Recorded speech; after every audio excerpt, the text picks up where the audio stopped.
जब देश में आज़ादी की लड़ाई चल रही थी तो उस वक्त लड़ाई सिर्फ अंग्रेजों के खिलाफ नहीं थी, बल्कि जातिवादी सोच, पितृसत्तात्मक सोच एवं परंपराओं और आर्थिक गुलामी के खिलाफ भी थी। इस काम में न केवल पुरुष बल्कि महिलाएं भी बराबर की भूमिका निभा रही थीं। व्यापक पितृसत्तात्मक परंपराओं और स्थापित पुरुषवादी मानदंडों को चुनौती देने वाली ऐसी ही एक महान शख्सियत थी लीला रॉय। लीला रॉय एक लोकप्रिय नेता, क्रांतिकारी, राजनीतिज्ञ और सामाजिक कार्यकर्ता थीं। इनका जन्म 2 अक्टूबर 1900 को असम के गोलपारा में एक उच्च मध्यम वर्गीय परिवार में हुआ था। इनके पिता गिरीश चंद्र नाग एक डिप्टी मजिस्ट्रेट थे और मां का नाम कुंजलता नाग था। उनका पालन पोषण सिलहट, बंगाल, जो कि मौजूदा वक्त में बांग्लादेश में है, यहाँ पर हुआ था। उनका शुरुआती नाम लीला नाग था, लेकिन अनिल रॉय से शादी करने के बाद उन्हें लीला रॉय के नाम से जाना जाने लगा। उस जमाने में समाज में लड़कियों के लिए शिक्षा हासिल करना कोई आसान काम नहीं था, लेकिन इस ढांचे को चुनौती देते हुए लीला रॉय ने न केवल अंग्रेजी में बीए पास किया, बल्कि साल 1923 में उन्होंने ढाका विश्वविद्यालय से एमए की डिग्री भी हासिल की। इस तरह 3 अन्य महिलाओं के साथ लीला रॉय बंगाली और संस्कृत में एमए की डिग्री हासिल करने वाली ढाका विश्वविद्यालय की पहली महिला छात्राओं में से एक बनी। लीला रॉय ने महिलाओं के शिक्षा और सशक्तिकरण के लिए काफ़ी काम किया था।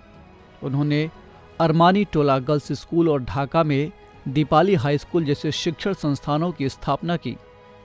साल 1921 में उन्होंने निखिल बंग नारी वोटाधिकार समिति, जिसे हिंदी में कहें तो अखिल बंगाल महिला मताधिकार संघ की सहायक सचिव के रूप में काम किया।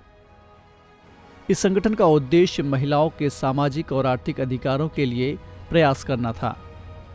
साल 1923 में उन्होंने महिलाओं के विकास के लिए दीपाली संघ की स्थापना की, जहां महिलाओं को लड़ाकू प्रशिक्षण दिए जाते थे।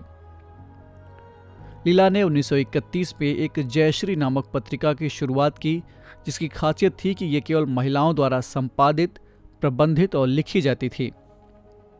साल 1925 में लीला श्री संघ नामक एक जाने माने क्रांतिकारी समूह से जुड़ी। लीला के जुड़ने से पहले इस संस्था में केवल पुरुष ही थे। इस तरह लीला इस समूह में प्रवेश पाने वाली पहली महिला थीं। यहाँ महिलाओं को बम बनाना, हथियारों से काम करना और ब्रिटिश सरकार के खिलाफ पर्चे बांटना सिखाया जाता था। इस संस्था से महिलाओं को जोड़ने में लीला ने महत्वपूर्ण भूमिका निभाई। वे अनुशीलन समिति और जुगांतर जैसे संस्थाओं से भी जुड़ी। नेताजी सुभाष चंद्र बोस की समर्थक और करीबी सहयोगी रही लीला ने साल 1921 में ढाका महिला समिति के गठन में महत्वपूर्ण भूमिका निभाई।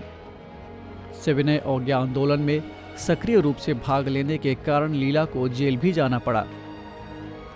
साल 1927-28 के दौरान जब महिलाएं शारीरिक हमलों का निशाना बनी तो उन्होंने महिला आत्मरक्षा कोष नामक एक कोष की स्थापना की।